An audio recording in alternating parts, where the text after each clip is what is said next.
And I am glad I'm not that teacher anymore. I'm not staying at work, you know, 2 or 3 hours after school is out. I'm not coming to work 2 or 3 hours before school begins.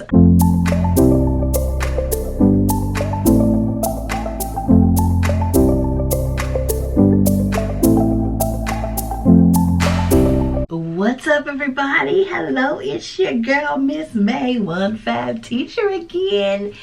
Welcome. If you are new here, hello, my name is Miss May, also known as 1-5 teacher. I teach here in the beautiful, hot city of Houston. And yeah, I've been doing this for quite some time. So the video here today, everybody, is about principles.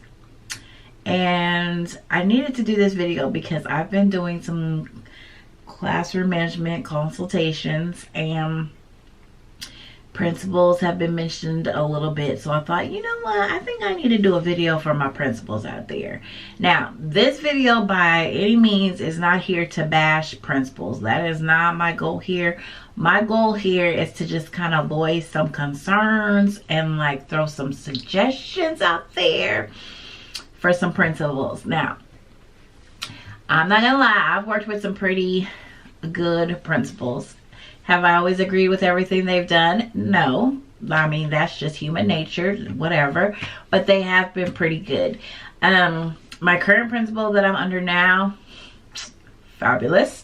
So, do I agree with everything she does? No. Like, just like I'm sure she probably doesn't agree with everything I do or say, and that's okay.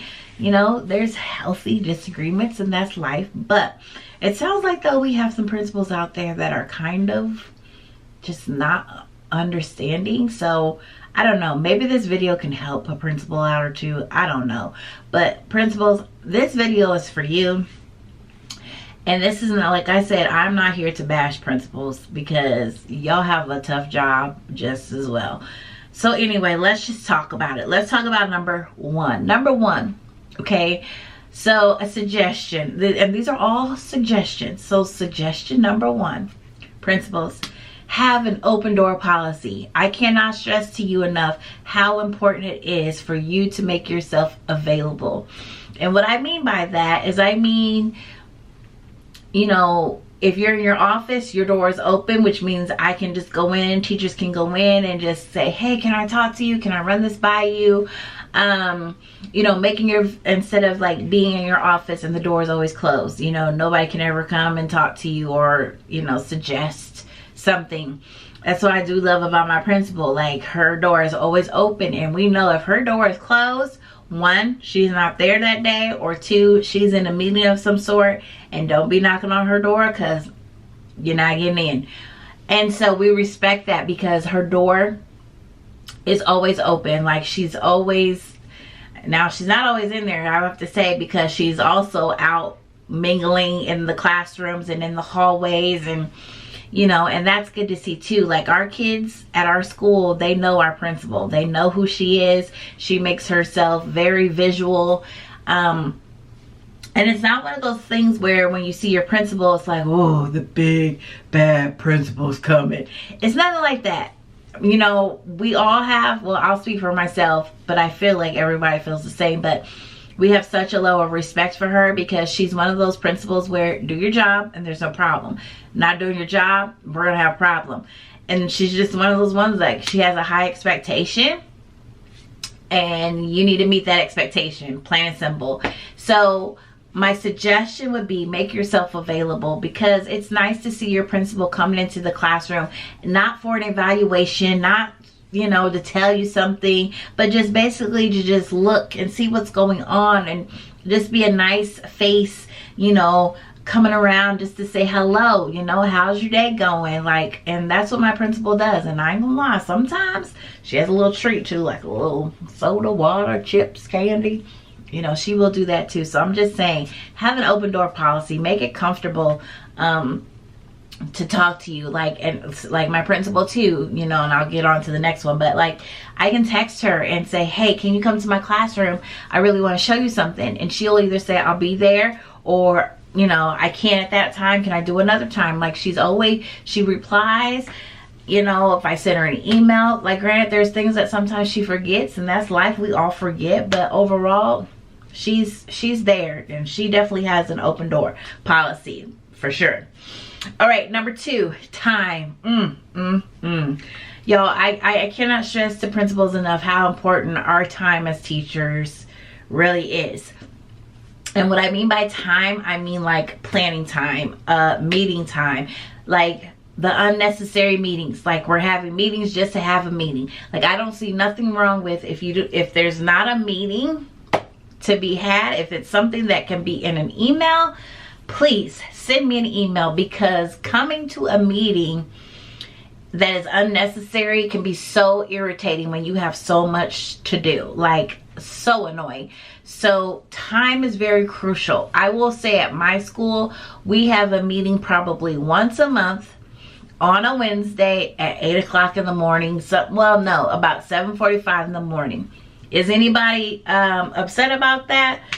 No, because my principal does not waste time with meetings just to have a meeting. If she doesn't have something to tell us that can go in an email, like she's not gonna waste our time. If she can email it, she will email it. If she needs to talk to us, she will have us meet and we talk. And I really appreciate that, because at my previous school many years ago, we would have meetings almost every other day. And they would be after school, and it would be like, man, after I teach a full day, I don't want to come in here and sit and listen to wah, wah, wah, wah, wah, wah, wah. So I appreciate my principal, you know, once a month. Like, there's no need to be having meetings just to say we're having a staff meeting. And that's what I mean about time with the staff part. I also mean time when it comes to planning time. I think this is just an issue all throughout the world, the country, because I feel like our planning times are really being taken advantage of. Straight up, I'm going to be honest here. Planning time is, to me, is very crucial. There's so many laws and rules and this and this and that. Sometimes you don't really understand or know what's really true and what's not. It's very irritating. But I feel like our planning time is really abused. I think our planning time should be used for calling parents, grading, getting our areas organized, you know, meeting with our other colleagues about different kiddos, prepping small math groups, prepping guided reading groups. Like, there is so much to do. Like, my 5 days a week of planning, I truly need. I would love it if people would just leave me alone 4 days out of the week. I'll give you 1 day, but leave me alone 4 days out of the week and let me do me. Because then I feel like the more that you're having us do stuff during our planning time, you don't trust me. And I don't like that feeling. Like, I don't like that. So I think principals should really think about time for planning. That planning time is so important. Like, I don't think teams need to get together and meet and read lesson plans together. I can read lesson plans at home by myself on the couch. Planning time to me is a time to collaborate and talk about ways that you can help those struggling learners, those GT learners, those in-between learners. Like, that's what I feel like. And I'm good with doing that once a week. And then the rest of the week, let me take care of my business. Let me get my newsletter together. Let me have that parent-teacher conference. I mean, I think our time, is so important. So I think we should think about that, principals, please. Number 3, okay, I think it's important that as principals that you listen to your teachers' feedback. Don't get me wrong, there's nothing worse someone coming to you crying and complaining and whining about what's going on. And I have to do this and I have to do that. I get it. I wouldn't put up with that either. However, if there's something going on, and if there's something going on that I feel like isn't good, but I have a solution that could possibly work, just listen to my feedback. Just listen to what I have to say. I feel like that's what teachers feel like. Am I right, y'all? But like, I'm coming to you, and it's not about whining or complaining, at least not for me. If I'm going to my principal about something, she knows, okay, something's going on, because she knows I'm not a crybaby. Like, I suck it up, let's go, let's do this. However, if there is a situation and I have a solution to the situation. I'm hoping that my principal will listen to me and, okay, let me consider. Not the let me consider, but you know you're not really considering, you're just saying that, you know what I mean? But really truly listen, because I don't understand how some principals don't listen to teacher feedback. We're the ones in the trenches. Like, we're in there with these kids 24/7. Like, listen to the feedback. That's all I'm really think about. Say, you know what? I might try it. Let's see if that works. Let's try that. Listen to the feedback. I think that is so important. So I did number 1 was open door. Number 2, time. Number 3, listen to feedback. Oh, number 4. I got 5 today, y'all. Number 4, okay, don't play favoritism.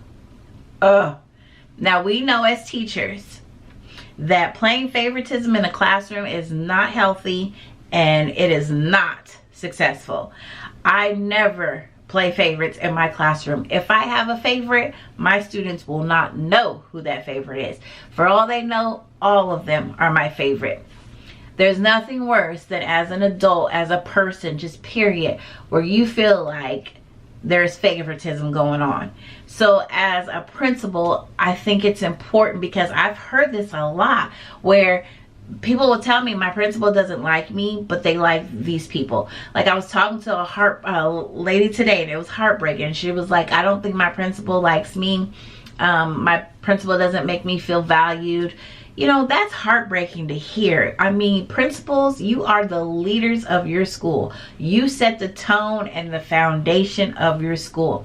Granted, you are going to have teachers that you do like more than others, that you favor more than others, but it is important, just like as teachers, it's important for us to make sure we don't show favoritism, because that will knock someone's self-esteem like no other. Like, especially that blatant favoritism. I think that's important that we choose not to do that.